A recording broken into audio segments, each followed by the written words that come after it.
Why is commingling the wild horses and livestock, why is it bad?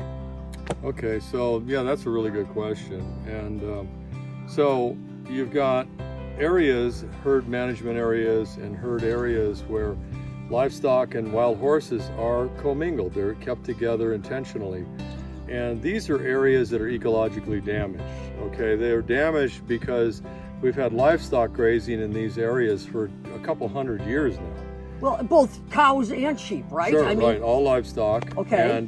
And that's up until, I remember, a couple hundred years before 71. And then in 71, they created the HMAs, so which kind of locked horses into these boxes with livestock in the herd areas. And now, in the herd management areas, wild horses have 7% of the grazing roughly across the board. So 7% is not much out of 245 million acres that the Bureau of Land Management kind of controls. Right, well, and Congress actually set aside 53 million acres originally under the 71 Act to protect horses, for the horses. But since 71, 50 years has gone by, and consumerism has put a lot of pressure on the agencies managing these public lands for all kinds of products, not just livestock, all these different products, petroleum distillates, gasoline, oil, gas, minerals, all these things that go into, everybody wants a new laptop, they want a new phone.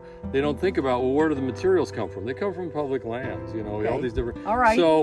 So these areas have been grazed for over 150 years before we even had HMAs on them. Right. Which means they're ecologically damaged because ruminants, and ungulates like cattle, sheep, they have complex stomachs, and when they graze off native plants, like you look at this little seed here.